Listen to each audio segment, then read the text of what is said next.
Hello everyone, আসসালামু আলাইকুম। Hope you all are doing fine. So এটা হচ্ছে আমার কক্সবাজার ট্যুরের সেকেন্ড ভিডিও। আগের ভিডিওতে আমি অলরেডি শেয়ার করেছি আমি কোথায় উঠেছি। 2-3 ঘন্টা রেস্ট নেওয়ার পর আমরা বের হয়ে যাই লাঞ্চ করার জন্য। কক্সবাজার গিয়ে আমরা এত রোদ পাই যে আমার মনটা একদম ফ্রেশ হয়ে যায়, কারণ ঢাকায় 3-4 দিন কোনো রোদের দেখা মিলেনি। তো আমরা গিয়েছিলাম বর্তমানে কক্সবাজারের হাইপ রেস্টুরেন্ট ফালুংজি, যেখানে পাওয়া যায় রাখাইন এবং বার্মি স্টাইলের সকল খাবার। যেহেতু আমরা অকেশনের টাইমে গিয়েছি, সো পুরো কক্সবাজার জুড়ে মানুষের প্রচুর ভিড় ছিল। তবে আমি যেটা ফিল করেছি, এখানকার খাবার শুধু নয়, এই রেস্টুরেন্টের পাহাড়ি স্টাইলে বাঁশের তৈরি এই ডিজাইনগুলো অসাধারণ ছিল। তো দেখতেই পাচ্ছেন বাহিরেও মানুষ খাবারের জন্য কি পরিমাণ অপেক্ষারত। আমরা এখানে গিয়ে 10 মিনিটের মতো দাঁড়িয়ে থেকে একটা টোকেন পাই। আমাদের টোকেন নাম্বার ছিল 20, তাই আমাদেরকে তারা 1 ঘন্টা অপেক্ষা করার জন্য বলে। That time it was not possible for us because we were so hungry. তাই আমরা সেখান থেকে ব্যাক করার ডিসিশন নেই। আর এখানে প্রচুর মানুষের ভিড় ছিল। আর এখানে তারা রাতের খাবারের কোনো সিস্টেম রাখেনি যে আমরা রাতের খাবারটা সেখানে গিয়ে খাবো। সর ব্যাড লাক। আমরা সেখান থেকে ব্যাক করে চলে যাই কলাতলির পালঙ্কির রেস্টুরেন্ট। এটাও কক্সবাজারের আরেকটা ভাইরাল রেস্টুরেন্ট। এই রেস্টুরেন্টের ডিজাইনটাও ভালোই লেগেছে আমার কাছে। তো এখানে গিয়েই আমরা খাবার অর্ডার করে ফেলি, কারণ আমরা প্রচুর ক্ষুধার্ত ছিলাম। পালঙ্কিতে শুধুমাত্র আমার ডাব চিংড়িটা ছাড়া আর সবকিছুই খুব ভালো লেগেছিল।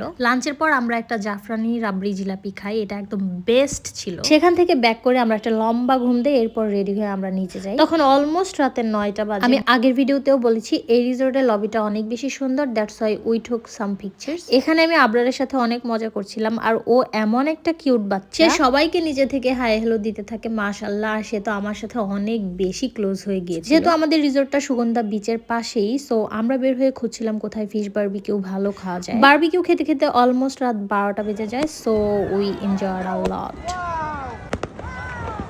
নিউ ইয়ার সেলিব্রেশন দেখতে দেখতে বিচের পাড়ে আমাদের রাত বাজে 2:30টা। দেন আমরা সেখান থেকে বের হয়ে চলে যাই ডলফিন মোড়ের শালিক রেস্টুরেন্ট। রেস্টুরেন্টটা বেশ সুন্দর আর অনেক বেশি মানুষ। এত রাতে গিয়েও এত মানুষ দেখে আমি তো পুরো হতভম্ব হয়ে যাই। নিউ ইয়ার বলে কথা, বাংলাদেশের অলমোস্ট সব মানুষ মনে হয় কক্সবাজার চলে গিয়েছে। এখানে খাবার খেতে বসেই মনে হচ্ছিল চোখটা খোলা রাখা আর কোনোভাবেই পসিবল না, কারণ তখন রাত বাজে 4টা। তো পরদিন আমাদের আবার অন্য জায়গায় শিফট করার কথা। তো এরপর আমি কোন রিসোর্টে শিফট করেছিলাম সেটা দেখার জন্য stay tune to my page. Till then, thank you.